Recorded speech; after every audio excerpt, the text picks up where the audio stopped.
Hello, welcome to Fletch and Sav, the best bits on an international weekend from BT Sports Central. There was loads to chat about this morning. Enjoy the show. I can't remember the last wow player Liverpool signed. People say Suarez. But they've got a wow manager now, people might say, which is a different way to look at it, maybe. As you say, Fletch, he come across really good. I think Liverpool fans will be excited. I think there'll be fun times ahead. But basically, I don't think they've got a team. And can they attract 4 wow players? I don't think they can. I think the biggest thing is, and I think what FSG really want from what the fans want, is not so much titles right now, but a sense of improvement, of Liverpool going back much closer to the big teams. And I think he can bring that.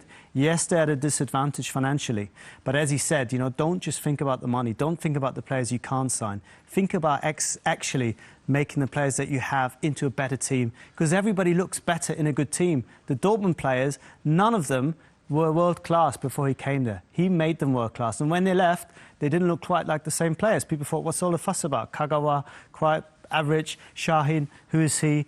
In Dortmund, they look like superstars. I think he can make this. Did Rodgers not do that with certain players at Liverpool, to be fair to him? He did. Yeah, he did. He did, but he just couldn't make it sustainable. And I think he had no real sense of direction. The philosophy changed all the time. With Klopp, it won't. If you bring in the best players and you don't train them properly, then they don't play well. They don't just turn up and be the best player. I agree with that. And I think Brendan had. I think Liverpool's recruitment is very good. He didn't have the best. No. I think it's decent recruitment. A lot of it, most of it. Yeah, it did. I don't think the recruitment was great. I'm with Harry. So you think Brendan was a fantastic manager, fantastic coach? He just had bad players.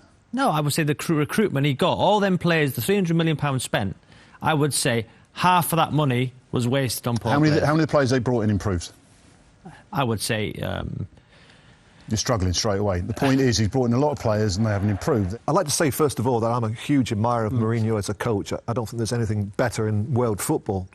But I think he's in the middle of a crisis now that I don't think he's ever experienced before. He's upset too many people down at the Bridge. And the biggest personality there, apart from Mourinho, I believe, is John Terry. And there's definitely been a fallout. And when you upset John Terry, it has a knock-on effect. And I think, you know, teammates of John Terry have basically gone on John's side. And Harry will tell you that when you have a fragmented dressing room, I don't like the saying, you know, you've lost the dressing room. It's far too easy to say that in football. But there are players, like Harry said, who are playing at the moment for Chelsea where they're unrecognisable. Time now isn't 3, 4 and 5 years. No, what is time for a manager now? Just time is 5 or 6 games. Right. Bad results. You know, you're going to run a bad results and lose half a dozen games, or, you know, suddenly people start questioning you. Look, Mourinho, how many games they played? What, is it 10 games gone? Or, you know, suddenly now he's being questioned. A year ago, at the end of last season, he's the best manager, certainly in the Premier, if not in the world. We have, for instance, in this squad, we have players from all 4 divisions in England and obviously from the SPL in Scotland. Aaron Hughes is here. He's obviously in the Australian Super League at this minute in time, although their season is just about to start. So we've always maybe brought players from lower levels, but certainly in this campaign, those players have stepped up when they've been asked to go in and perform. And you know that's what's happened again on Thursday night. You know, the lads who stepped in did a fantastic job. We were missing 4 very important players for us, but again, as I say, the squad's getting stronger, and what we are finding is that, you know, players are playing above themselves maybe in terms of when obviously they pull on the green shirt. When they pull that green shirt on, they rise, they grow in stature, and they think they can take on the world. Similar for Wales. Look at Wales. Robson, Canu, Chris Gunter, players that. When they put on that red shirt, they rise, they think we can be anybody. When you watch England play, they shrink.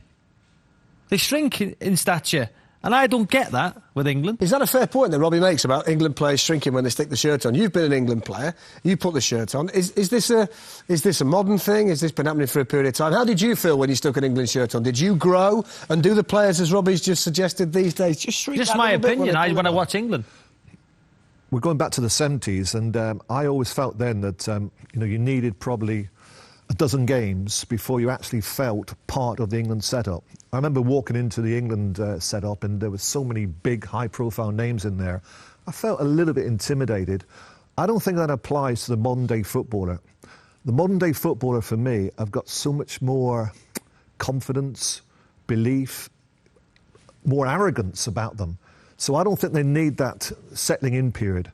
You know, I don't think it's a problem today. You know, I look at the likes of Sterling, who's still a young boy. You know, he came onto the international scene and he embraced it. He plays with unbelievable confidence. I don't think it's a huge problem. 1990 to break our time up. We had a race there the one day where you bring your DVD in, put it in the telly from a different country, and you pick the horses and go. We had 2 bookies, Lineker and Shilton. 6th race come along, Gazza's running around saying, look, there's a 16 to 1 here. You mean, something like Paul's Destiny or something like that. He says, trust me, get on this one, seriously. So these horses get out the stalls, bump, and this Paul's Legacy, or whatever it's called, is last. 2 furlongs to go. This horse comes from the back, then he starts piling up on the outside, coming up to the line, neck and neck. Gazza's horse wins 16 to 1. We're going, yes! Next day we had to give him the money back.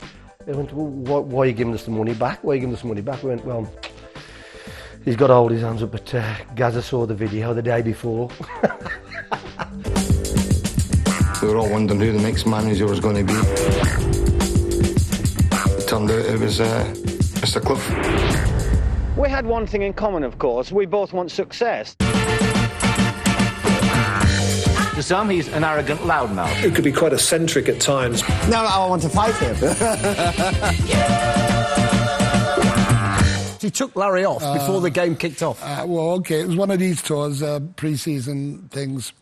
And we were over in America, played Vancouver, we down in Miami. Anyway, we had to go to Toronto up there in Canada. We had to play a game, Toronto Blizzard, they were called then. Don't know what they're called now. But anyway, so there we are, we're lined up, as they do, they're lined up in the 2 lines of national anthems. Out comes the Maple Leaf, the Canadian national anthem. So we're all stood like, attention, all respectful. And I had my socks down, and I never had my socks down, that wasn't me, but it was a hot day. So the referee sidled up to me. He said, hey, man, pull your socks up, respect. I can't say it here, but I told him to go away. Yeah. So he sidled up a second time. Hey, man, last time, pull your socks up, respect and all this. Once again, more colourful language, I told him to go away. So the 2 national anthems finished. So then we break up, we're just passing the ball around, having a kick at goal and all that. I looked over towards the box, and up went number 5. I was substituted before the ball was kicked. That's it for Fletch and Sav, the best bits for this week. Hope you enjoyed the show. Remember to keep your tweets coming into us during the week at Fletch and Sav, and we'll see you next Saturday back with the Premier League, bringing you all the build-up to Jurgen Klopp's first game in charge. See you next week. I'm going to go and find the boys and listen to some more European stories before we go.